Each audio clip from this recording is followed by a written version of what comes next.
Hello everyone. स्वागत है आप लोगों का अनीश जीएस पॉइंट में। जो हम लोग कल टॉपिक पढ़े थे उसके बाद आगे कंटिन्यू करेंगे। अच्छा, लास्ट में 1-2 मिनट के लिए वीडियो थोड़ा सा उसमें साउंड कट हो गया था, तो उसको हम फिर से समझा देते हैं एक बार, ठीक है। उसके बाद से हम एक नया टॉपिक पढ़ेंगे। ये हम लोग का 12th क्लास का बायोलॉजी पढ़ रहे हैं, 11वां chapter biotechnology principle and process. तो इस पर आप लोग को पूरा लाइन से हर चैप्टर वाइज क्लास मिलेगा। आप लोग इसको पूरा फॉलो करें, देखें, और इसमें आपको सिंपल भाषा में, एकदम आसान भाषा में, एकदम जैसे जितना आसान हो सकता है उतना आसान भाषा में आपको समझाया जाएगा, और उसमें समझाने की कोशिश करेंगे ताकि आप लोग का Bihar board, UP board, Madhya Pradesh board, जो भी बोर्ड का एग्जाम दे रहे हैं, बायोलॉजी तो बदलेगा नहीं, हर जगह सिलेबस में थोड़ा इधर उधर होगा, तो लगभग 90% सेम होता है। जो बिहार बोर्ड का है वही यूपी बोर्ड का होगा, वही एमपी बोर्ड का भी होगा, लगभग। तो आप लोग इसको देखें और समझें, एकदम आसान भाषा में हर चीज समझाने की कोशिश किया जाएगा, ठीक है। चलिए, तो हम लोग देखे थे कि ई कोलाई के लिए सबसे जो अच्छा वेक्टर मानते हैं वो किसको मानते हैं? तो प्लाज्मिड को। ई कोलाई के लिए सबसे अच्छा वेक्टर हम किसको मानते हैं? प्लाज्मिड को। और प्लाज्मिड में कौन सा प्लाज्मिड प्रयोग किए थे? तो PBr322, और एक और लिए थे, वो कौन सा था? PUC8, ठीक है। ये हम लोग का प्लाज्मिड था।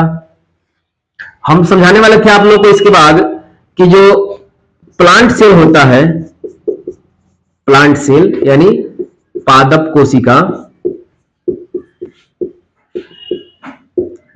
पादप कोशिका में जो वेक्टर होता है, जो वेक्टर हम लोग यूज करते हैं, इसमें हम लोग का वेक्टर कौन सा होता है? तो होता है एग्रोबैक्टीरियम। एग्रोबैक्टीरियम। और इससे कौन सा प्लाज्मिड निकलता है? तो PI प्लाज्मिड बोलते हैं उसको। और जो हम लोग का एनिमल सेल होता है, एनिमल सेल यानी जंतु कोशिका,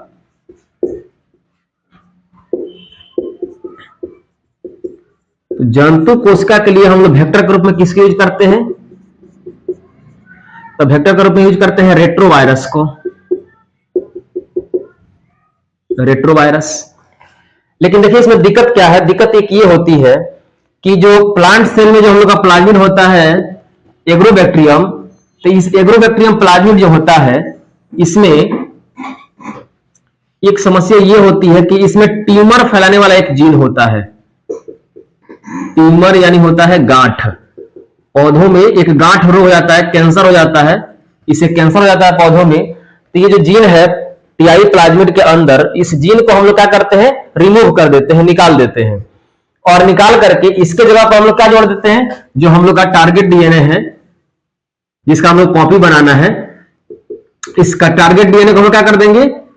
यानी ये जो ट्यूमर फैलाने वाला जीन होगा जहां पर भी, उसको हम लोग निकाल देंगे। पहचाना जाता है, पहचान करके इसको निकाल देते हैं, और निकाल करके टारगेट डीएनए को, जो हम लोग का टारगेट डीएनए है, इसको हम लोग क्या करते हैं? यहां पर ऐड कर देते हैं, और ऐड करके क्या करते हैं? प्लांट सेल में प्रवेश करा देते हैं। ठीक वैसे ही जो रेट्रोवायरस होता है, इस रेट्रोवायरस में भी बीमारी फैलाने वाला जीन होता है, बहुत सारा रोग उत्पन्न करने वाला जीन होता है। तो हम लोग क्या करेंगे? इस जीन को, जो बीमारी फैलाने वाला जीन है, जो बीमारी फैला रहा है, इस जीन को क्या करेंगे? रिमूव कर देंगे, निकाल देंगे। इस जीन को हम लोग क्या करते हैं? रिमूव कर देते हैं, निकाल देते हैं। और निकाल करके इसके जगह पर हम लोग क्या करेंगे? जो हम लोग का टारगेट डीएनए होगा, उस टारगेट डीएनए को इसमें ऐड करेंगे, जोड़ेंगे, और जोड़ करके हम लोग कहां डाल देंगे इस चीज को? तो एनिमल सेल में। एनिमल सेल में हम लोग क्या कर देते हैं? इसको डाल देते हैं, और उसमें अपना कॉपी बनता है। तो यही टॉपिक जो हम लोग का पिछले क्लास में छूट गया था, साउंड छूटा तो नहीं था, टॉपिक उसमें जो पढ़ा रहे थे तो साउंड कट हो गया था, इसीलिए इसको यहां बता दिए।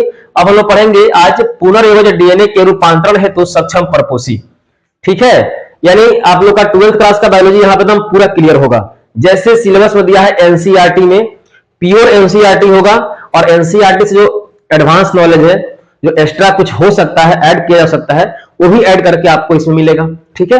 ताकि बाकी एग्जाम के लिए भी आप तैयारी कर सकते हैं। कॉम्पिटिटिव एग्जाम में भी आजकल पूछ रहा है 11th 12th के बायोलॉजी से पूरा गहराई से पूछ रहा है तो पढ़ना ही पड़ेगा, अच्छे से ही पढ़ना पड़ेगा। और जो टॉपिक इंपॉर्टेंट है, अच्छा है, जिससे क्वेश्चन पूछता है, बनता है, वही टॉपिक पढ़ाया जाएगा। ठीक है, चलिए इसको हम मिटाते हैं।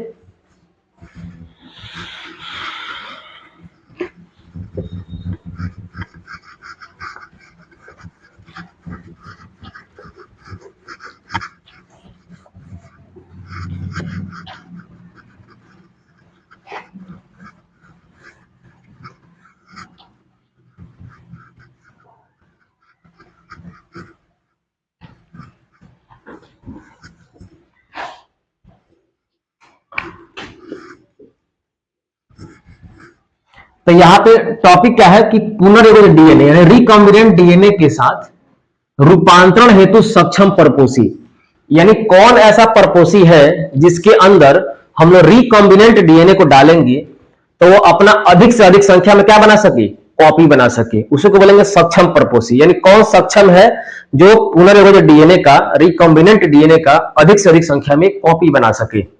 ठीक है, तो यही टॉपिक हम लोग को पढ़ना है आज। देखिए, जैसे आप लोग को बताए थे कि जो रिकॉम्बिनेंट डीएनए है,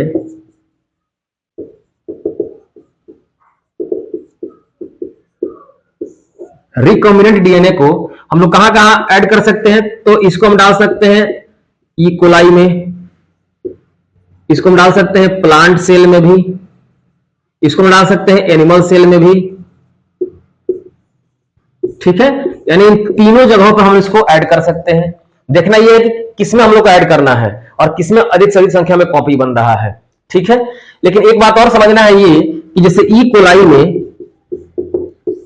में हम लोग को डालना है किसको, रिकॉम्बिनेंट डीएनए को। तो ई कोलाई में रिकॉम्बिनेंट डीएनए को डालने के लिए इसका जो ऊपर का मेम्ब्रेन है, जो ऊपर का दीवार है, इस दीवार को तो गलाना पड़ेगा ना। ये दीवार जब तक गलेगा नहीं तब तक ये रिकॉम्बिनेंट डीएनए जाएगा कैसे अंदर। तो रिकॉम्बिनेंट डीएनए को अंदर डालने के लिए इसके दीवार को पहले क्या करना पड़ेगा, गलाना पड़ेगा।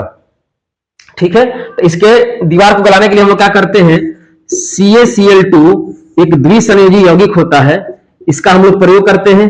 और जब ये CaCl2 का प्रयोग करते हैं तो इसका जो मेम्ब्रेन है ई कोलाई का, ई कोलाई क्या है, एक बैक्टीरिया है, ई कोलाई क्या है, एक बैक्टीरिया है। तो इसके मेम्ब्रेन को गलाने के लिए हम लोग CaCl2 का प्रयोग करते हैं और CaCl2 के प्रयोग से ये इसका मेम्ब्रेन क्या होता है, गल जाता है और जो हम लोग का रिकॉम्बिनेंट डीएनए है वो इसके अंदर प्रवेश कर जाता है।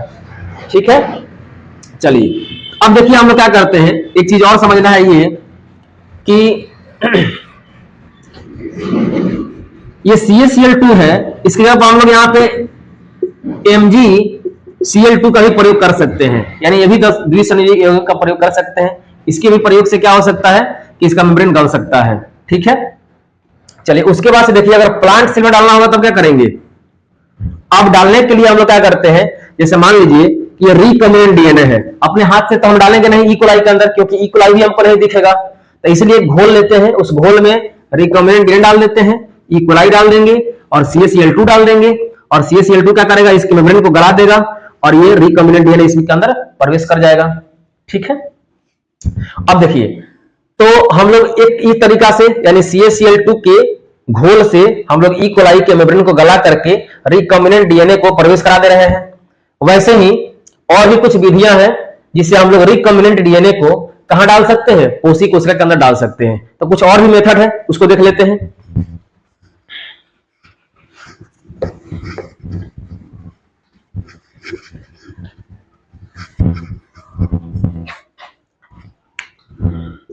तो कुछ अन्य विधि भी है। किसका अन्य विधि, तो रिकॉम्बिनेंट डीएनए को डालने के लिए, कोशी कोशिका में डालने के लिए और कौन सी विधि है, तो एक और विधि का प्रयोग करते हैं, उसका नाम है सूक्ष्म अंतःक्षेपण। सूक्ष्म अंतःक्षेपण, इसको बोलते हैं हम लोग माइक्रो इंजेक्शन। तो जो माइक्रो इंजेक्शन का प्रयोग करके हम लोग क्या करते हैं, देखिए ये हो गया हम लोग का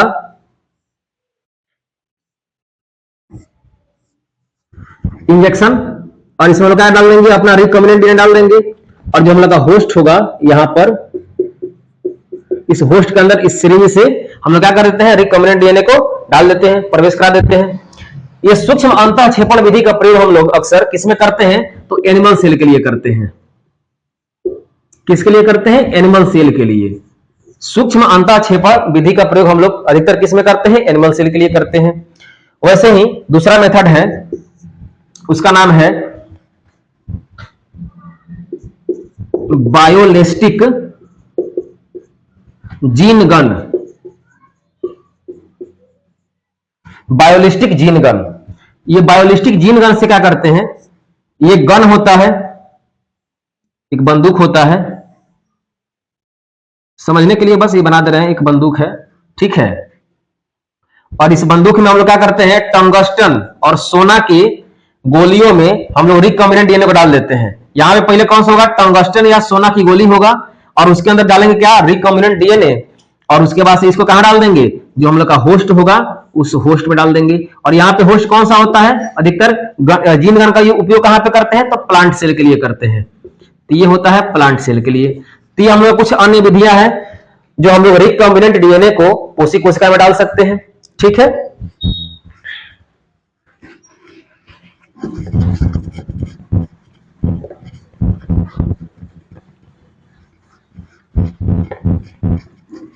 तकनीक के प्रक्रम जो हम लोग कल पढ़े थे, इसके बाद वाला टॉपिक पढ़ेंगे पुनर्योजना डीएनए तकनीक के प्रक्रम, ठीक है।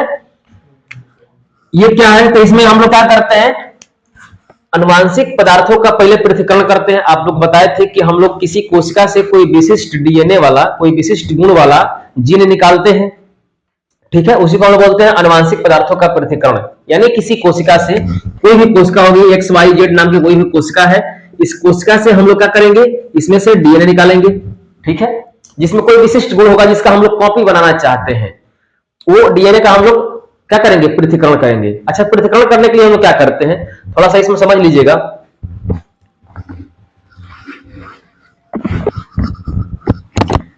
जैसे मान लीजिए कि हम लोग को जिस कोशिका से निकालना है डीएनए को, वो कोशिका कोई जीवाणु है। मान लीजिए कि हम लोग जीवाणु से डीएनए को अलग कर रहे हैं, तो जीवाणु कोशिका से डीएनए को अलग करने के लिए हम लोग कैसे करेंगे।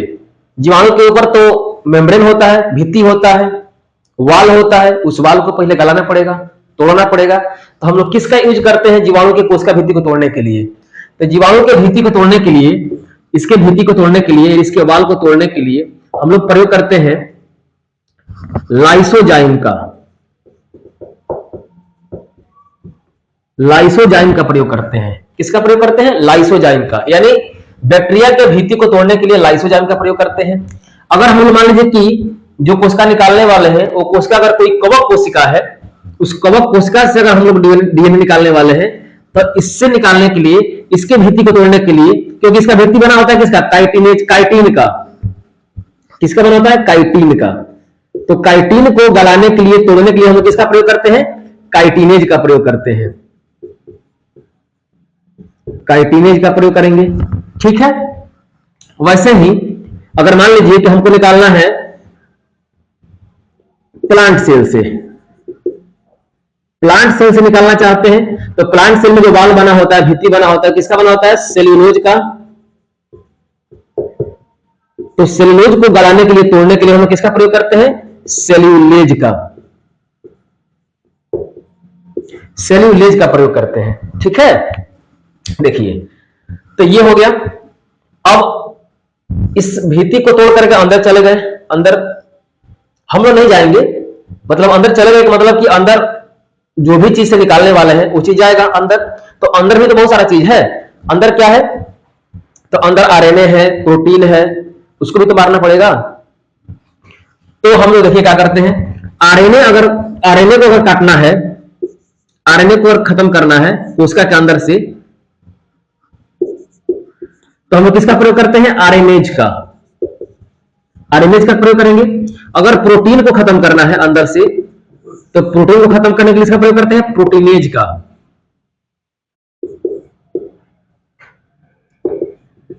प्रोटीनेज का प्रयोग करेंगे।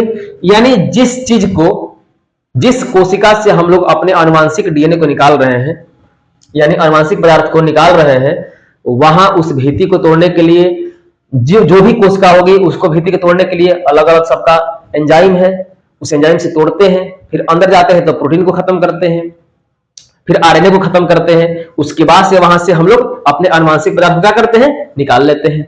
अनुवांशिक पदार्थ निकल गया, अब क्या करेंगे, अनुवांशिक पदार्थ जब निकल जाता है तो यानी जो अनुवांशिक पदार्थ है, जो हम लोग वांछित डीएनए या टारगेट डीएनए या विजातीय डीएनए जो निकाले हैं, उसको हम क्या करते हैं, काटने के लिए किसका प्रयोग करते हैं, रिस्ट्रिक्शन इंडोन्यूक्लियेज एंजाइम का। तो देखिए यहां पर रिस्ट्रिक्शन इंडोन्यूक्लियेज एंजाइम का प्रयोग करके हम लोग क्या करेंगे, उस कोशिका से जो डीएनए निकला है वहां से जो विशिष्ट डीएनए होगा, जो हम लोग के काम का डीएनए होगा, उसको काट के निकाल लेंगे। ठीक है, ये हम टॉपिक पीछे पढ़ा चुके हैं सब। अभी उसका एक ये समराइज है जो आप लोग के एनसीईआरटी में दिया भी है। ठीक है, उसी को हम लोग देख रहे हैं। उसके बाद से जब हम लोग का वांछित डीएनए निकल गया, टारगेट डीएनए निकल गया, तो उसको हम क्या करते हैं, जैल इलेक्ट्रोफोरेसिस का प्रयोग करके उस टारगेट डीएनए को क्या कर लेते हैं, अलग कर लेते हैं। ये जैल इलेक्ट्रोफोरेसिस भी पढ़ा चुके हैं पीछे वीडियो में। तो उसका प्रयोग करके टारगेट डीएनए को क्या करते हैं, अलग कर लेते हैं। फिर पीसीआर का प्रयोग करके हम लोग क्या करते हैं, उसकी बहुत सारी कॉपी बनाते हैं। किसकी, टारगेट डीएनए की। जो हम लोग का टारगेट डीएनए है, जो हम लोग का काम का डीएनए है, जिसका हम लोग कॉपी बनाना चाहते हैं, उसका हम लोग क्या करते हैं, पीसीआर का प्रयोग करके बहुत सारा पहले कॉपी बना लेते हैं, ताकि हम लोग को जोड़ना है, उसको वेक्टर में जोड़ना है, फिर पोसी को उसका में डालना है, तो अकेले ये को निकाले हैं और उसको जोड़ने जाए, ये सब प्रयोगशाला में काम करने जाए और वही खराब हो जाए, तब क्या होगा। इसीलिए हम लोग इसकी बहुत सारी कॉपी बना लेते हैं। जो हम लोग का टारगेट डीएनए है उसका बहुत सारा कॉपी बना लेते हैं। तो किसका प्रयोग करके बनाएंगे, पीसीआर का प्रयोग करके बनाएंगे। ये पीसीआर हम पढ़ाएंगे इसको। ठीक है, उसके बाद जो पीसीआर का प्रयोग करके इसका कॉपी बना लिए, टारगेट डीएनए कॉपी बन गया, तब वो जो निकला है उसको क्या करते हैं, संवाहक को जोड़ते हैं, यानी वेक्टर में जोड़ देते हैं, यानी वेक्टर में टारगेट डीएनए को जोड़ते हैं।